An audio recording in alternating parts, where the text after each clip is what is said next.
Final Fantasy VIII is an RPG in which, like most others of the genre, you are expected to defeat enemies, gain experience points, and level up your characters, the key word being expected.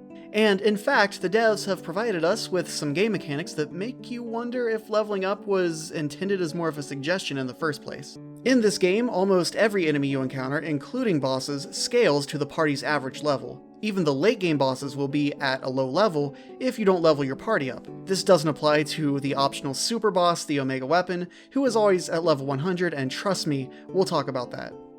But for most encounters, this scaling can make things much easier, especially if you take advantage of all the other mechanics the game has to offer.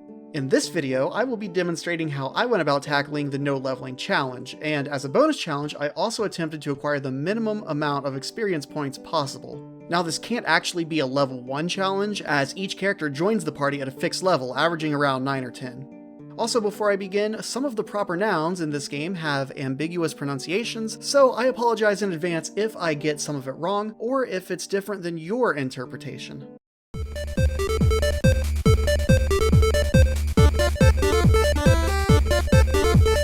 I'll try to explain things as best I can as we go, but right away I need to explain Guardian Forces, or GFs, as they're important right from the beginning. Throughout the game there are various GFs to collect. These are summons that you can call to help out during battle, usually in the form of a very powerful elemental attack, and they offer many other useful utilities both in and outside of combat. You can only acquire one of each GF, but a character can equip or junction multiple GFs at once. By default, the only battle command a character has is attack. Simply by equipping a GF, we get access to some others, such as the ability to use magic, items, and to summon those GFs.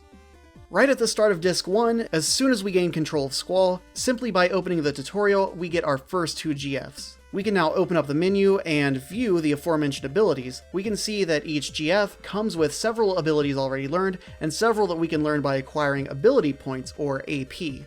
AP is acquired through battle, and thankfully there are ways to acquire AP without gaining XP, which we'll be utilizing throughout the run. To that end, Quetzalcoatl learns probably the most important ability in the entire run, Card. More on this later. The other GF, Shiva, doesn't learn anything too important just yet, but comes with the Strength Junction, which will allow us to junction magic to our Strength stat. But before I explain that, I should probably first explain how we even get magic. The first thing I do, even before leaving for the front gate, is to fight some monsters called Grats in the training center and stock up on some magic. The main way of obtaining magic in this game is by using the battle command draw to literally suck magic out of the soul of your enemies. This can be extremely tedious and time-consuming, as how much magic you can suck at a time is dependent on several things, including how powerful the magic is that you're trying to collect and your own magic stat.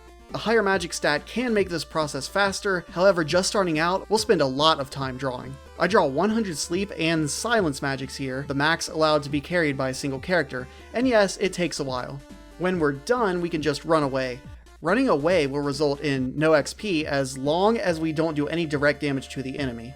Now that we have some magic, I need to explain what we do with it. Enter the magic junctioning system, a system that most people either seem to love or hate. In Final Fantasy VIII, each character has several base stats. These are your standard RPG stats such as strength, defense, HP, speed, etc. Certain GFs have abilities that let you modify these stats. You modify them with the magic that you collect.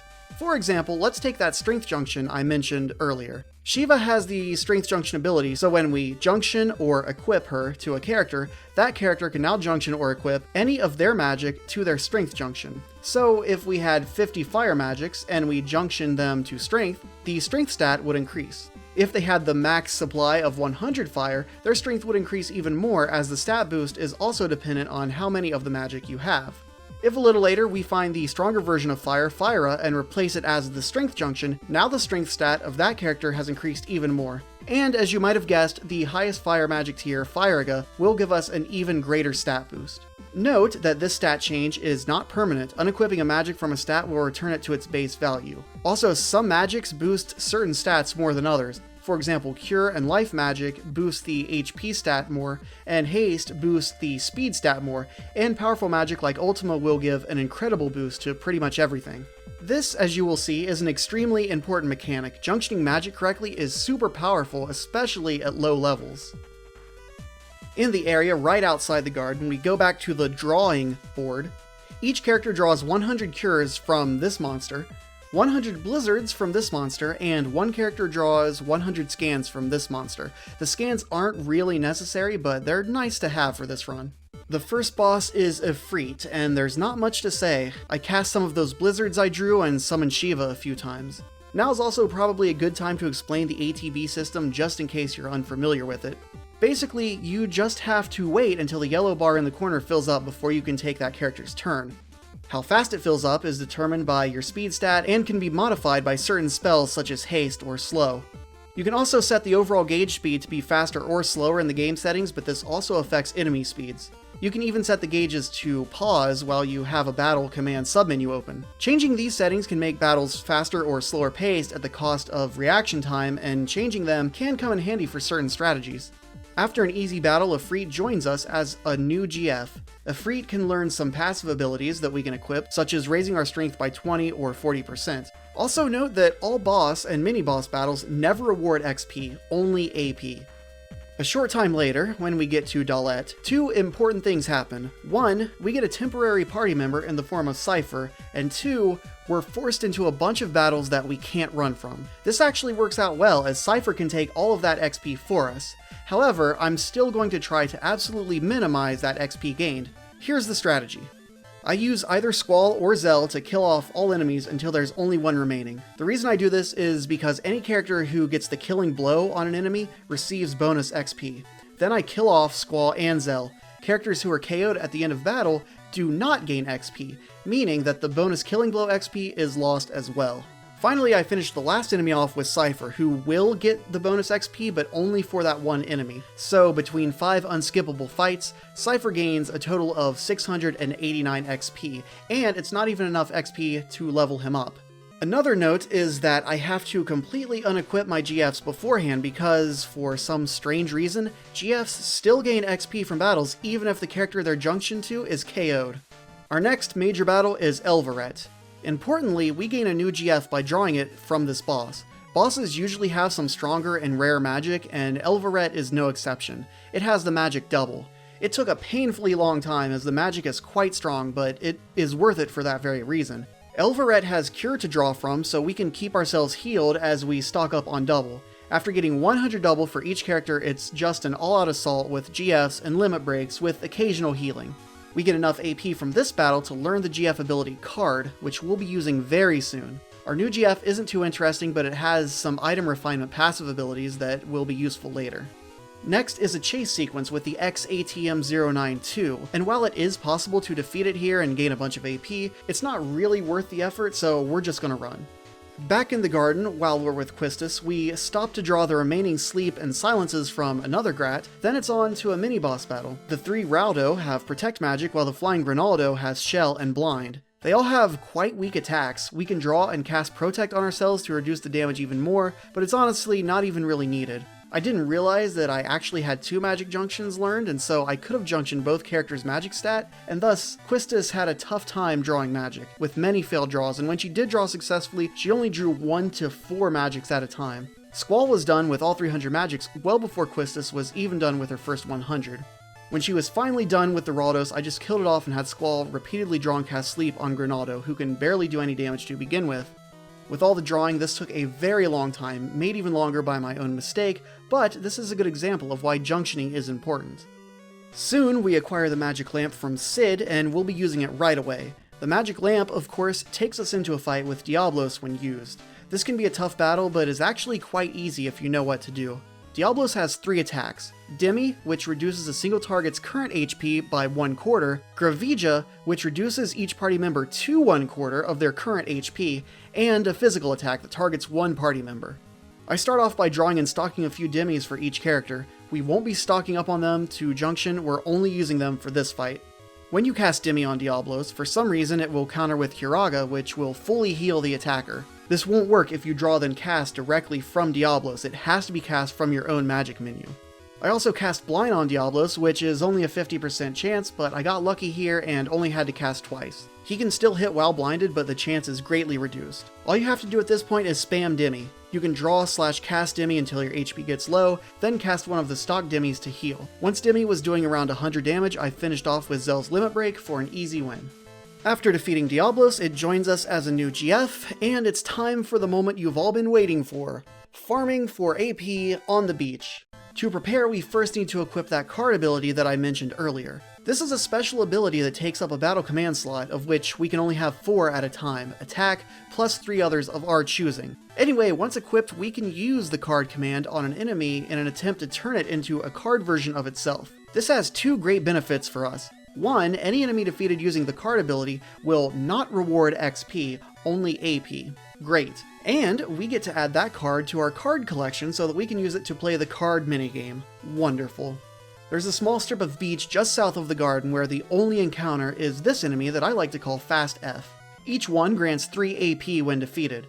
The strategy here is to attack one twice, once with each physical attacker, then have the card user use the card ability repeatedly until it succeeds. These guys have a pretty good chance to be carded, especially when their HP is low. We also receive the items that they would normally drop. I have to be a little careful as 2 critical hits could potentially kill a Fast F, so I'm saving every few battles just to be safe. We're going to be on this beach for a while as we need to teach our GFs a lot of abilities. I'll talk more about them later, but in general, we're getting the rest of the stat junctions available to us, as well as a bunch of item and magic refinement abilities. Granted, 6 AP per battle isn't exactly a lot, but in terms of ease and consistency, this is actually one of the best spots for AP in the game for a while. One of the first abilities we learn on the beach is the Ice Magic Refinement, an ability of Shiva. With this, we can convert some of the fish fins we've been collecting from the Fast F battles into magic.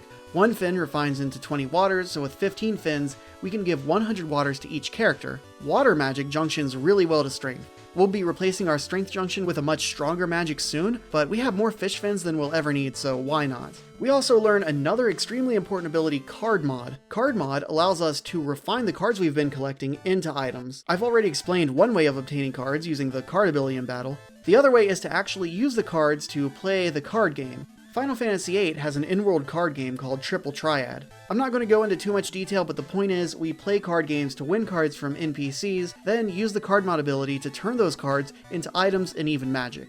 Rarer cards yield stronger and more useful items, but are also harder to acquire. Before moving on, our goal is to get 300 of the following magic: Curaga, Quake, and Meltdown. For Curaga, all we have to do is buy 30 tints from the local shop and use another refine ability to turn them into 300 Curagas. The other 2, however, won't be so easy. We need to play cards. A lot of cards. For Quake, we need Dino Bones, which we can get from refining either T-Rexor or Armadodo cards. Of all the card players we can choose from at this time, this guy has the best ratio of lowest card pool to highest level of cards, including the ones we need. Once we have those cards, we refine them into 15 Dino Bones, which further refine into Quake. 15 is enough for 300 Quakes. Next we need Gala cards for Meltdown. Gala is part of the lowest level card set, and this girl seems to use the lowest level cards and has a low level card pool.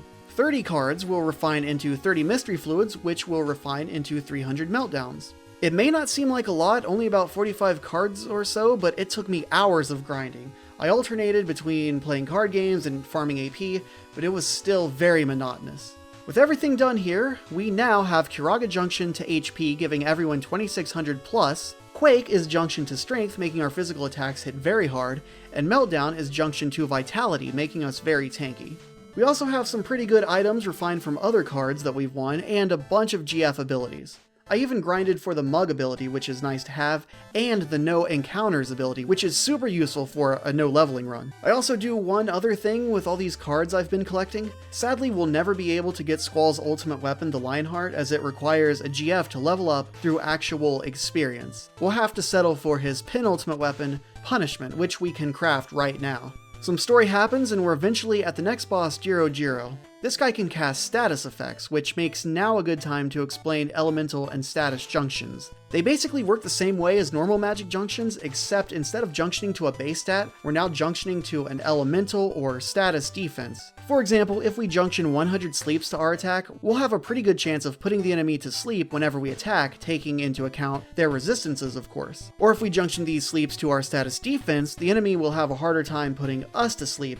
And likewise for elementals as well, we can give our attacks an elemental property, or give ourselves an elemental defense, even to the point of absorbing elemental attacks if our defense is high enough. So for Jiro, I equipped one character with Silence junctioned to their status defense, but this isn't really necessary. Jiro has Isuna magic to stock up on, and everyone has decent magic stats now, so it doesn't take nearly as long to draw 300 as before. Once done, we simply toss a Phoenix down at him for an insta-kill, as he is an undead type. Next, we have a force fight that would normally incur XP. However, using a handy item refine ability of Diablos, we can refine some softs, items purchasable for cheap at most shops, into a magic called Break, which inflicts Petrify. Once all enemies are petrified, the battle ends and we don't receive any experience. We'll be using this tactic a lot, but note that some enemies are resistant to Petrify and some are completely immune. Continuing with the story, we soon enter a dream sequence with Sir Laguna. When you gain experience in the dream world, you gain experience for real. This is actually the second dream sequence. I didn't mention the first one because we could just run from every battle in that one. Here, there are some force battles that we can only get away XP free if we again use break magic to petrify. And now that I've explained both how break works and the card ability, I want to backtrack a bit to explain why I didn't use these methods in the Dalette mission. And the reason is simple. Before that mission, I don't have access to either of those abilities. As far as I'm aware, break can't be drawn from the few enemies that we have available to us at that point in the game. We can find softs, but we don't have access to the GF Diablos to refine them. Card can't be used because there's no way to gain enough AP to learn the ability. Ifrit is the only AP source without incurring XP, and gives only 20 AP, which is half the amount required to learn Card. Now theoretically, if I weren't going for no experience, I could fight some weaker monsters with one character KO'd gaining XP and AP, and then switch them out right before they level up. I decided against doing this because the experience that I gain in Dalette is basically lost anyway, so the trade-off wouldn't really have been worth it. Anyway, back to current events, we're ready for our next mini-boss, Sacred, who does very little damage and only has one attack, and an occasional regen. I use this opportunity to stock up on 300 life magics, and I also split Protect and Shell between my two best magicers and let them collect the missing 100 of each. Soon after, we battle Sacred again, only this time with his brother Minotaur. Again, this is pretty easy, nothing new to draw, so we just take them out quickly with physical attacks. They join us as a new GF, and at this point I actually backtrack to the beaches of Timber, where we can find more of those fast Fs for some more AP. I teach our brother's GF Strength Junction and Magic Junction, not totally necessary, but it's nice to have a third Strength Junction, one for each active party member. We draw another GF from the next mini-boss, a pair of Iguion. The GF Carbuncle isn't super useful, but it has Vitality Junction, which we can finally put on a third party member. Next is a 1v1 with Cypher, and he's dropped in 2 hits. Immediately after that, we fight the Sorceress, who is by far the toughest enemy we've faced since Ifrit, but only because she has a lot of health. Her attacks barely do any damage, and just spamming physical attacks is enough to end the fight easily. With that, the Sorceress kills Squall, and his dream, that is, the rest of the game, begins.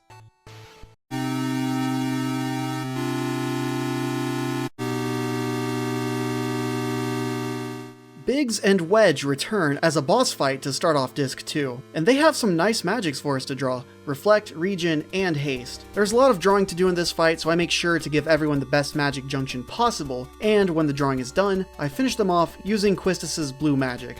A soldier and his robots block our escape from the desert prison, another easy fight which thankfully the game considers a mini-boss. After escaping the prison, the party will split into 2 groups, and it'll be a while before they join back together. One group heads back to Garden, and the second heads to the missile base. And it's at that missile base we encounter our first unavoidable experience points, with no temporary party member to pawn them off on, but we can at least minimize the damage. So far we've been able to use Break and end these soldier battles without XP gain. The final battle at the missile base is a forced battle against a slightly different variant of soldiers who are immune to Petrify. Knowing this, I made sure that everyone I chose for the missile base had the highest XP requirement to the next level. For the battle, we go in with low health and kill off Renoa instantly because there's a pretty good chance her Angelo Cannon ability will randomly proc, killing all enemies and ruining everything. If I'd known this before, I probably would have chose Irvine as my third character, but whatever. Next, we kill off the commander and one of the soldiers with Cell. When there's only one soldier left, we kill off Cell. This way, the XP bonuses he gets for the final strike will be lost, just like before in Dalette.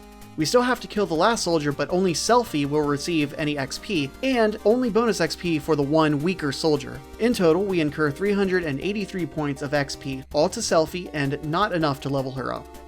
BGH-251F2 attempts to stop our escape. This thing has a lot of HP, but like everything else so far, does minimal damage. We're on a timer, so no time to wait for magic and GF animations, just our so far proven strategy of repeated physical attacks. Once the ol F2 is done, the guys driving it jump out, but they don't give us any XP, so we can just punch them to death as well. After that nonsense, we're back at the garden with the other group.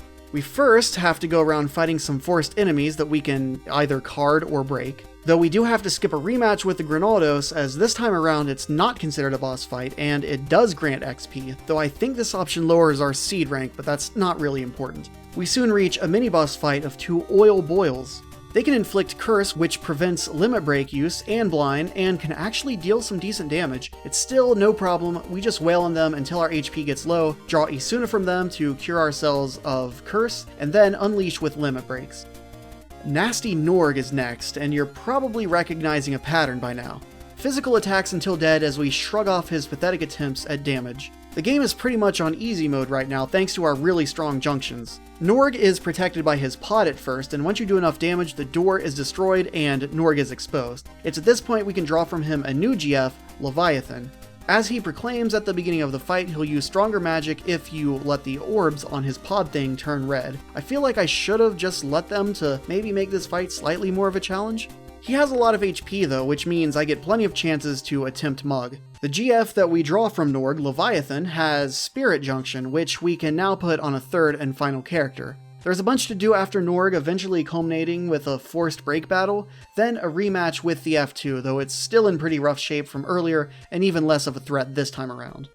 A bunch of story later, we gain access to the mobile garden and a bunch of side quests, which I'll of course be doing, but first I opt to go back to Balam and fight Fujin and Raijin. Another super easy boss battle, but we can draw Pandemona, a new GF that will give us a speed junction. Also, we can win Pandemona's card now. And we can't use Selfie until after we do this anyway, so it's best to just get it out of the way now. I also take time to farm some more AP. Now that we have the mobile garden, we can get to a spot where the only encounter is Cactar. These little guys give 20 AP per battle, but they can be hard to kill because of their high evasiveness and are very likely to flee from battle. Plus we have to card them as they do give XP, even if only a small amount. To make things easier, I played around with Squall's Strength Junction until he did around 200 damage without a trigger. This brings the Cactar's HP down to almost zero, making card more effective. Attacking with any other character is a bad idea as they could crit and end up killing the Cactar. I could also teach card to another GF, but I don't really think that's useful here, so I just used the third character as a healer. Anyway, I ended up grinding here for a very long time, maxing out several of my GF's abilities lists. I also acquire a bunch more rare cards by first completing the Chocobo Forest side quest, which allows me to progress the Card Queen side quest as far as I can for the time being. I also take care of the Card Club quest in Side Garden, and I do a few small other things like the Shumi Village quest just for fun, but it's not relevant to the challenge, so let's move on. Also, here's a random grammar error. The last thing I do is make a stop in the Cintra Ruins. Here we can actually pick up two new GFs, the Tunberry King and Odin. However, I decided to skip getting Odin. Odin doesn't work like a normal GF. You can't junction him, therefore he offers no ability advantages. Odin will randomly show up at the start of a battle and insta-kill your opponent, counting as an XP rewarded kill. Even though we're using no encounters and skipping most fights that would incur XP anyway, I'd still rather not have to deal with that. Odin does have a really strong magic to draw triple, however, triple can already be refined from some of the player cards that I already have, and those cards are reobtainable later, and while I could refine my cards now, as my deck is pretty strong even without them, barring some BS random rules, I figured that I don't really need the extra boost just yet as the game is already easy enough. And then I instantly regret that decision as I remember what I have to do to get Tunberry King. The requirements for this new GF sound simple at first. Kill around 20 or so Tunberries, then the king will appear. Defeat the king and he will join you as a new guardian. Though the encounter rate isn't high in the ruins, the only encounters are Tunberries, always just one at a time. The problem is that they are absolute tanks even at their lowest possible level. 2 of Squall's limit breaks are the fastest way to kill one, but sometimes it takes 3 depending on the chain size and whether or not you get a finisher. And this is where that boost from triple probably would have helped. Tunberry will occasionally counter with an attack that does damage based on the total number of kills for that character in the entire game so far. In a normal playthrough, this is probably devastating, but here it does about 600 damage to Squall. The Tunberries don't give any experience, which is great, as carding these guys would probably be very annoying. Oh, and in case you're wondering about the timer, that's an Odin thing, you can ignore it. It just kicks you out of the ruins after 20 minutes. The timer resets, but your Tunberry kill count doesn't reset, so you can jump right back in and just keep going. Now, those of you who know a little bit more about this game might be wondering why I just don't use Irvine's armor shot limit break, and the answer is the same reason that I couldn't craft Squall's ultimate weapon. I can't get AP or pulse ammo as it's locked behind a GF ability that requires XP. Anyway, once the king comes out, we can just use the same techniques that we've been using on its children. Its attacks are actually much less threatening. After finally defeating the king and having it join us as a new GF, the king comes with a new ability that we're going to use right away. The ability is called Level Up, and we can use it to level up monsters that we encounter in the wild. Why would we want to do this, you ask? Well, no, it's not because this run is too easy. There are some items in Magic that can only be acquired from an enemy if they are at a certain level. Now, because monsters scale with our level, we're locked out of some of those higher level acquisitions, but not with Level Up. Level Up doubles a monster's level and can be used multiple times to max them out. We only need to level up these Mesmerize to level 30 for Dispel magics, and these Thrustavises to level 40 for Tornadoes, which still takes a long time to draw even with my strongest magic junctions. After all that, we have a bunch of story. Things start to arguably heat up a little while later when we're forced into a battle with soldiers that have to be petrified. There's this whole ordeal. Then we grab the optional Cerberus GF, easily dropped. Next is Cypher, again easily dropped. Then after that we fight the Sorceress and Cypher, you guessed it, easily dropped. Though I do draw another GF, Alexander, from the Sorceress before she passes away.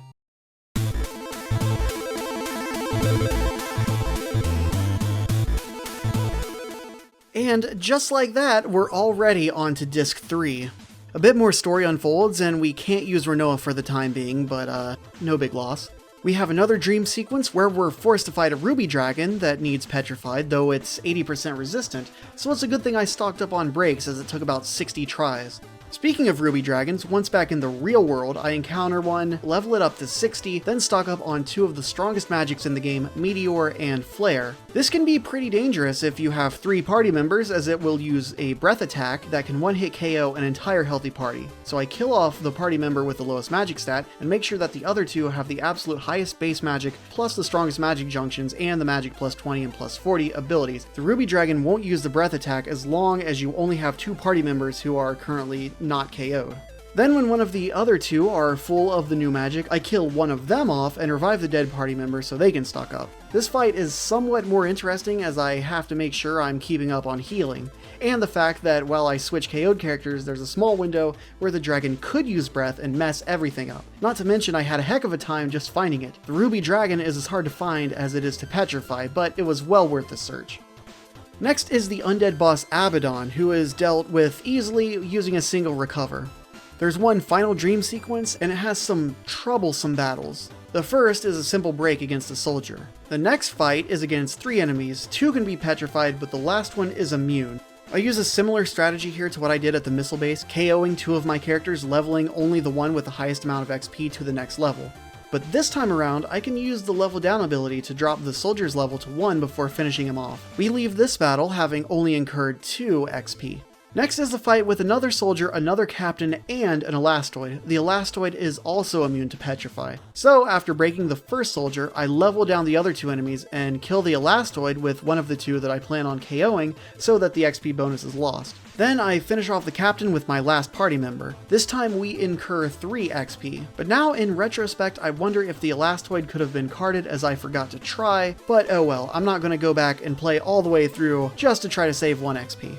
There's another fight after this one where we can break everyone, which is also good because I forgot to heal, but that's immediately followed by a fight with 2 captains. We use the same strat as with the Elastoid, ending out our dream sequence escape with only 8 experience points of damage.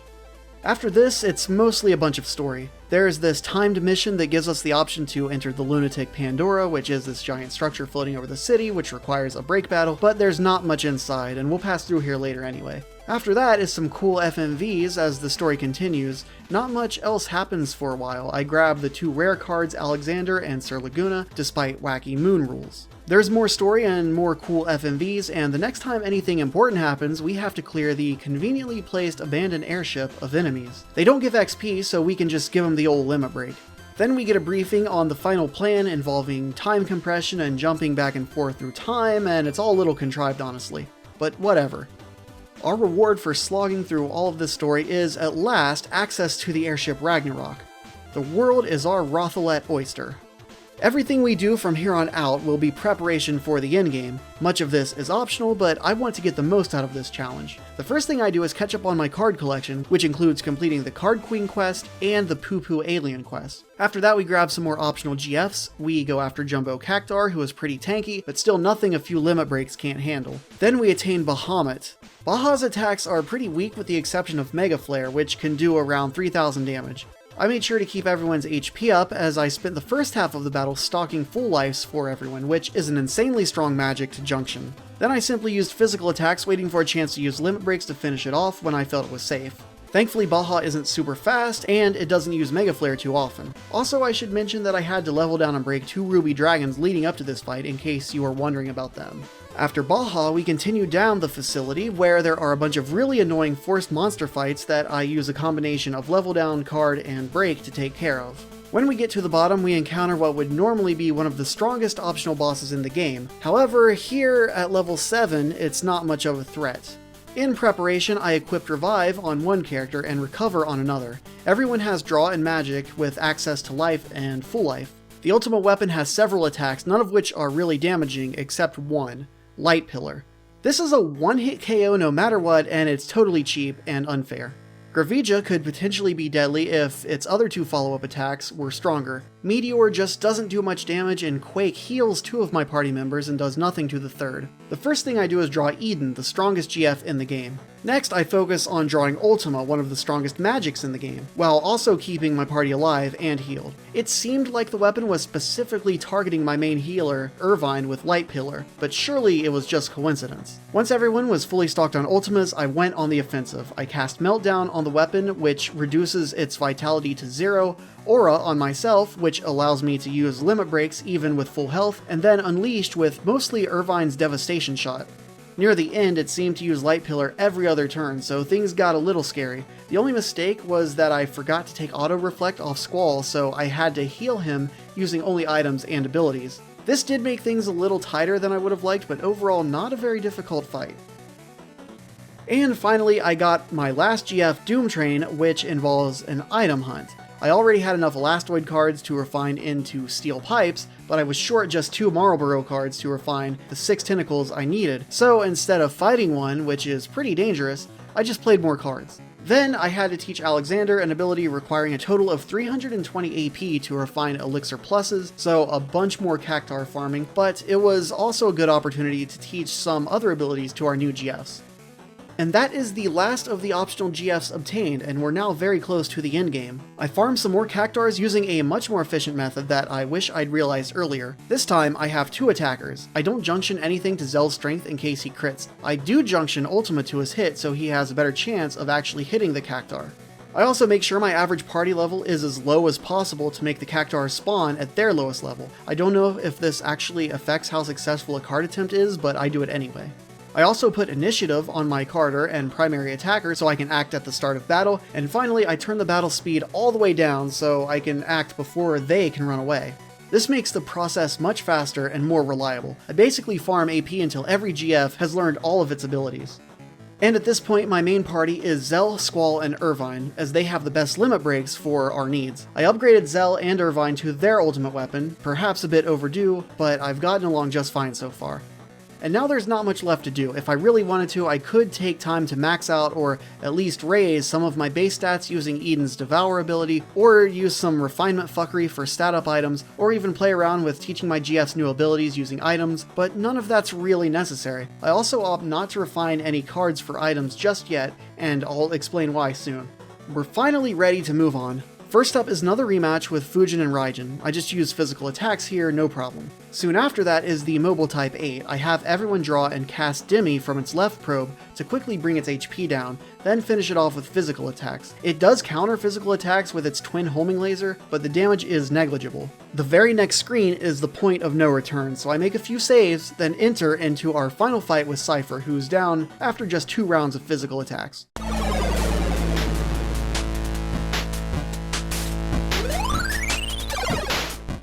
Disc 4 starts us off against Adele, who has taken Renoa captive. Adele can siphon HP from Renoa, and I think if he takes too much he dies and it's game over. However, Adele is quickly taken down before that can happen. After that, time compression begins, and it's certainly interesting. Immediately we enter a fight with a bunch of sorceresses. We can one-hit KO all of them, and each time we do, a new one appears and the backdrop changes into something that looks familiar, except more melty. Eventually, slightly stronger sorceresses appear, still 1 to 2 hit KOs. After killing several of these things, the last sorceress appears, and it has Holy, so I decide to stock everyone up. The problem is it counters every draw with this weird hand-rubbing attack that's creepy as heck, and the animation takes forever. However, after several rounds, it will start a countdown, during which time it stops counterattacking. When the timer hits 0, it casts Ultima, which does less damage than you might expect for an attack that gets its own countdown timer. Then it goes back into counterattack phase, then after a while starts the countdown again. Once I had all my holies, it was a quick few rounds to finish it off. And after that, we now have access to the time-compressed world. Most towns and other areas are locked out, but there are a few things we can do. The first priority is to find the Ragnarok. We can find a chocobo forest and ride the chocobo across some shallow water to find the Ragnarok in the Cactar Desert. Once we board the Ragnarok, we find that all the card club members are aboard, and this is really useful. We can farm any tier 8 plus cards that we need from this character, affectionately known as Left Diamond Girl. The way it works is, she goes through our card list starting at tier 8, and anytime she sees that we're missing a card, the next time she plays a rare card, it will be that missing card. For example, by the time I made it here, I had a complete collection of tier 8, 9, and 10 cards, except Odin because I had skipped the boss fight, which is the only other place to receive it. The first time I challenged her, she didn't use any tier 8 plus cards, but the second time she used Odin and I won it from her. She will also play cards even if we lose them by using card mod, and this is kind of OP because many of these high level cards refine into extremely rare and or powerful items. You could end up doing a bunch of stuff here, but I'm only focused on a few last minute preparations. First, I mod my Squall card to finally get those triples and junction them right away. Next, I mod my Doom Train and Selfie cards, which allows me to put 4 status and elemental defenses on a third character. After winning them back, I modded Laguna for 100 of a very useful item, Hero, that I refined into 100 of an even more useful item, Holy War Trial. We'll talk about them soon. I actually won the card back and did this a couple more times for a total of 30 Holy War Trials. Unfortunately, Left Diamond Girl used the random rule, which is maybe my fault for not manipulating the rules correctly during my playthrough. Anyway, I just card modded all of my lower level cards so that I could have a higher level card pool, and that actually made things much easier. I would rather play using the random rule than the same plus rule any day. Again, I could do a bunch more stuff here, but after those few things, I'm ready to storm the castle and finish this. Upon entering the final castle, most of our abilities are sealed, and we need to go through a kind of boss rush to unseal them all. First up in the castle is Sphinxar, which sounds surprisingly close to... well, never mind. We can't do anything except attack physically, but we're pretty good at that by now. Once defeated, we get to choose an ability to unlock. I go with Limit Break, and then bring Squall down to the Limit Break range by junction swapping, and then enter into our next battle with Tripoint. I was able to get a Mega Spark from Tripoint, which mostly healed my party. The one Limit Break that I used was enough to end Tripoint, and for my second ability, I unlock Magic. For the next fight, with Krista, I'm forced to switch party members, which is kind of the other gimmick of this castle. Krista counterattacks pretty much everything with a fairly weak attack and casts Ultima on death. I simply cast Meltdown on it, then finished with physical attacks. Oh, and it dropped an Elemental Guard, so I guess I could have skipped refining Selfie's card, but whatever. I play it safe and unlock Resurrection. Next up is Trauma, which is fitting as how Meltdown plus Squall's Limit Break is enough to cause it some trauma. And this one also drops Status Guard. Nice. Anyway, I pick Command ability to unlock next. Next we fight Red Giant, who is considerably tanky with high HP and very high defense. However, Meltdown, one Limit Break, and a few physical attacks are all that's needed. After the fight, I restore my ability to use items. Next is Visage, who has 2 helping hands, lefty and righty. Try to guess which one is which. 1 limit break from Squall with the finisher kills them all. However, once defeated, Gargantula appears. A few more limit breaks and it's all over. I unlock GFs so I can use their menu abilities. After a bunch of running around, we eventually find the next boss, Catoblepus? 1 limit break from Squall and a crazy non-meltdown 7,400 damage physical attack from Zell makes it die. It casts Meteor upon death, which killed off Squall, but by now, reviving isn't an issue. I go ahead and unlock saving, which really isn't useful as there's a save point that you can always use just right outside the castle gates. And finally, we fight Tiamat. Tiamat has 1 move, Dark Flare, which does fire damage, which my party absorbs. It doesn't matter anyway, as with pretty much every other boss in the castle, we just use meltdown, limit breaks, and physical attacks for an easy time. We unseal the last of our abilities, and it's almost time for the final battle with Ultimecia. Before that though, it's time to take on the absolutely most difficult boss in the game, the Omega Weapon. However, I like to save the best for last, so just bear with me as we get this final boss out of our way first. Ultimecia. At the start of the battle, your party members are chosen at random. If any of them dies and aren't revived fast enough, they get removed from battle and are replaced with another party member at random. I got 2 of my main characters, so I instantly killed off Renoa. As I waited for her to be replaced, I just used a single limit break of Squall's, which sent Ultimecia into the next phase, in which she summons her GF, Griever. I used another limit break. It uses an attack that kills off Squall and leaves Irvine with very little health before it dies. I'm kind of in deep crap now as Ultimecia junctions herself onto Griever. I revive Squall before he's lost to time. Renoa gets absorbed to time and is replaced by Zell, which is just perfect. I had to heal up here, and while I could use Aura, everyone's physical attacks are just doing ridiculous damage as I junctioned as much strength to everyone as I could before this fight. Shortly, this phase is ended and we now face Ultimecia's final form. She uses an attack that lowers all party members' HP to 1. At this point, I figure I have 2 options, heal up or YOLO limit breaks. I of course choose the more exciting option because this run really needs some excitement. After unloading on her a bit, she casts Ultima. I was smart enough to heal right before this, but I only had time to heal Squall. I was able to revive Irvine in time, but unfortunately Zell is absorbed into time. Oh well, Ultimecia was only 1 limit break away from breaking away by then. At least the fight got a little interesting there at the end. The world is saved, and everyone gets a happy ending. Except the Omega Weapon. Unlike most other enemies in the game, Omega Weapon is always at level 100. It has over 1 million HP and some pretty damaging attacks. In preparation, I junctioned as much speed and strength to each of my party members as possible. I gave Irvine the revivability and Squall the recoverability. The very first turn is extremely important. A bunch of things need to happen before the Omega Weapon can kill off any of my party. Whoever acts first, in my case it was Zell, casts triple on whoever will be the next to act, who would be Squall. Next, Squall casts haste on all party members using triple. Next, I cast Meltdown on Omega. Then I wait until Squall can act again, then, again using triple, cast Aura on everyone. As soon as that's done, I then use the Holy War Trials that I refined earlier. The description of Holy War Trials reads, makes all party members invincible sometimes. However, due to what I assume is a programming error in my favor, Holy War Trial never fails, and they're much cheaper than the actual Holy War items, which are supposed to be the version that never fails. Anyway, I was able to get all this done, but not before Omega did a few things. It cast level 5 Death, which doesn't affect my party at all. It attempted a physical attack, which missed, and then it cast Meteor, which did a little damage, but not too much. Once we're all set up, we're totally invincible and can just unleash limit breaks thanks to Aura. Irvine's Demolition Shot can hit anywhere from 3 to 6 times or so, doing about max damage every time. Squall can get in about 6 or so hits, doing around 6k damage each, and Zell only hits for around 3k, but I intentionally avoid doing finishers so I can extend his limit break as long as possible. Haste and triple don't wear off, but eventually Aura and Invincibility do.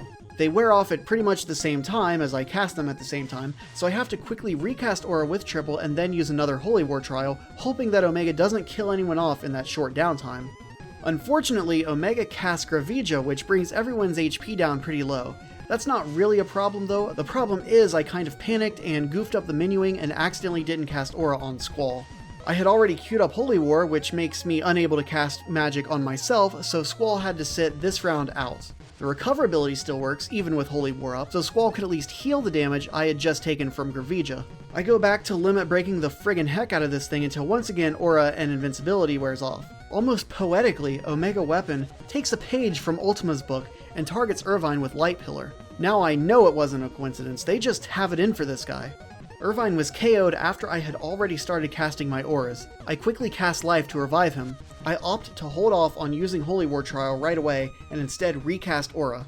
I know that every second I don't use Holy War Trial makes things riskier, but I really don't want my strongest limit breaker to go into the next round without Aura. Fortunately, I am able to pull this off without any further damage. However, it was all for nothing. The very next move I make, a limit break with Zell, is enough to end the Omega Weapon. Honestly, it was much easier than I thought it would be. In total, the fight took about 20 minutes, and I only had one character die on me just once. And in fact, had I not goofed up and missed casting Aura on Squall, the fight would have probably ended before the second Holy War Trial wore off.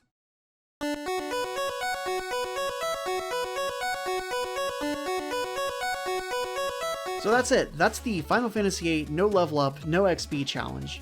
It was honestly not much of a challenge, but dang was it fun. A bit grindy in parts, but overall I think it was a great way to replay this game. Now that I'm older and can look at this game with a slightly more objective view, I can see why people give the story so much criticism. The love story was totally forced, and the time compression thing made little sense, but whatever, I think it's a great game if you overlook some of the story's shortcomings. One thing I still don't get is the hate for the junctioning system though. I actually really like it, and it's really what makes this no leveling challenge possible. At least I don't personally think I could do a no level, no junction challenge, but maybe next time. Lastly, before I go, I'd like to give thanks to the No Level Up guide on game FAQs written by Edman almost 20 years ago. If anything, this video is just a messy regurgitation of that guide. Thanks for watching, and I'll see you next time on Boss Raid.